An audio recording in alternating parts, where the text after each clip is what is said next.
میری ڈائریوں میں چند ایک تفتیشیں ایسی ہیں جو میں مختصر سی کہانیوں کی صورت میں نہیں دینا چاہتا تھا، کیونکہ ان کی تفصیلات ایسی ہیں جو کتابی صورت میں ہی پیش کی جا سکتی ہیں۔ یہ جو تفتیشی کہانی میں آپ کو سنانے لگا ہوں، یہ اسی عرصے کی واردات ہے جب میں CIA میں ہوا کرتا تھا۔ اس دور کی پہلے بھی کچھ تفتیشیں آپ کو سنا چکا ہوں۔ ایک روز ہمارے انگریز SP نے مجھے اور ایک انگریز انسپیکٹر اینڈریو کو اپنے دفتر میں بلایا اور ایک قتل کی واردات کی تفتیش ہمیں دی۔ ایک مسلمان نوجوان جس کی عمر 20-21 سال تھی، 10-12 دن پہلے قتل ہو گیا تھا۔ متعلقہ تھانہ تفتیش کر رہا تھا لیکن قاتل کا کوئی سراغ نہیں ملا تھا۔ SP نے وجہ بتائی کہ یہ کیس CIA میں کیوں آیا ہے۔ وجہ یہ بتائی کہ مقتول کے باپ نے IG کو درخواست دی تھی اور خود بھی پیش ہوا تھا۔ وہ کہتا تھا کہ علاقے کا تھانے دار تفتیش میں کوئی دلچسپی نہیں لے رہا، اور جب مقتول کا باپ تھانے جاتا ہے تو تھانے دار اس کے ساتھ بے رخی کا رویہ اختیار کرتا اور کبھی ڈانٹ بھی دیتا ہے۔ مقتول کے باپ نے یہ بھی کہا کہ تھانے دار کے اس رویے کی وجہ یہ ہے کہ مقتول کی دوستی ایک ہندو لڑکی کے ساتھ تھی اور یہ لڑکی مسلمان ہو کر مقتول کے ساتھ شادی کرنا چاہتی تھی۔ مقتول کے باپ کو یہ شک تھا ہندوؤں کو لڑکی کے ارادے کا پتہ چل گیا ہوگا اور انہوں نے اس مسلمان نوجوان کو قتل کر دیا ہے۔ تھانے دار بھی ہندو تھا اور وہ صاف طور پر تعصب کا مظاہرہ کر رہا تھا۔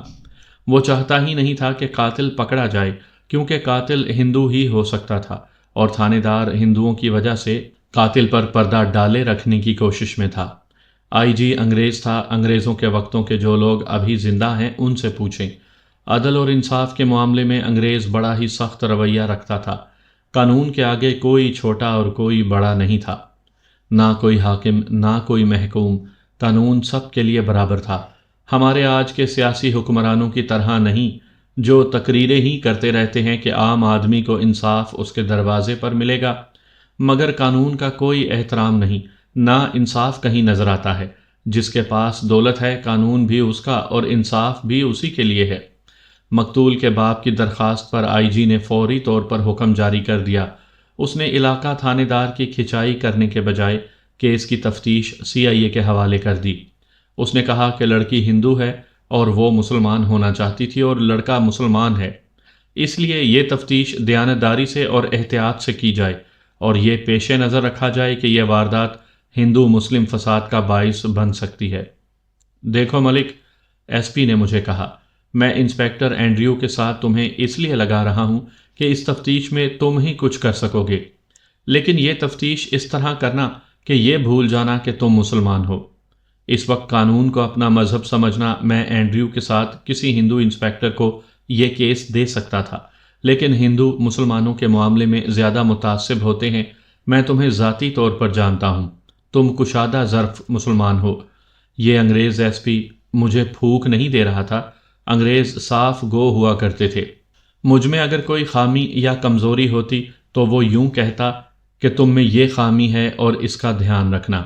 میں آج بھی اللہ کا شکر ادا کرتا ہوں کہ انگریز افسروں نے کم از کم مجھے کبھی اپنا ماتحت یا غلام نہیں سمجھا۔ میں نے کبھی خوشامد نہیں کی تھی۔ یہ میری دیانتداری اور فرض کی لگن کا صلہ تھا جو انگریز مجھے دیتے رہتے تھے۔ قتل کی تفتیش میں کچھ زیادہ ہی تجربہ حاصل ہو گیا تھا۔ یہ بھی ایک وجہ تھی کہ قتل کے زیادہ تر کیس مجھے دیا کرتے تھے۔ اب میں آپ کو واردات سناتا ہوں۔ میں اور انسپیکٹر اینڈریو متعلقہ تھانے میں چلے گئے، کیس کی فائل کھول کر سامنے رکھی اور SHO سب انسپیکٹر ہرچرن داس سے کہا کہ پہلے وہ سنائے کہ واردات کس طرح ہوئی اور گزرے ہوئے 10-12 دنوں میں اس نے کیا تفتیش کی اور کیا سراغ ملا۔ اس نے سنایا کہ 10-12 روز پہلے علل صبح اسے اطلاع ملی کہ ایک نوجوان مسلمان کی لاش گراؤنڈ میں پڑی ہے۔ اچھی بات یہ ہوئی کہ 3-4 آدمیوں نے اس نوجوان کو قتل ہوتے ہوئے دیکھا تھا۔ مقتول کا نام تو کچھ اور تھا لیکن میں اسے لطیف کہوں گا۔ مجھے معلوم تو نہیں، یہ میرا خیال ہے کہ مقتول کا خاندان پاکستان میں آ کر آباد ہو گیا ہوگا اور میں اس خاندان کی نشاندہی نہیں کرنا چاہتا۔ 3 آدمی تھانے میں اطلاع دینے آئے تھے۔ مقتول کچھ ہی دیر پہلے قتل ہوا تھا۔ انہوں نے بتایا کہ مقتول گراؤنڈ میں دوڑ لگا رہا تھا، اس کے ہاتھ میں ہاکی سٹک تھی۔ یہ ایک کھلا اور ہموار میدان تھا جس کے ارد گرد بڑے اچھے درخت تھے۔ اس میدان میں ہاکی گراؤنڈ بنی ہوئی تھی اور ایک فٹ بال گراؤنڈ بھی تھی، اور اس سے الگ ہٹ کر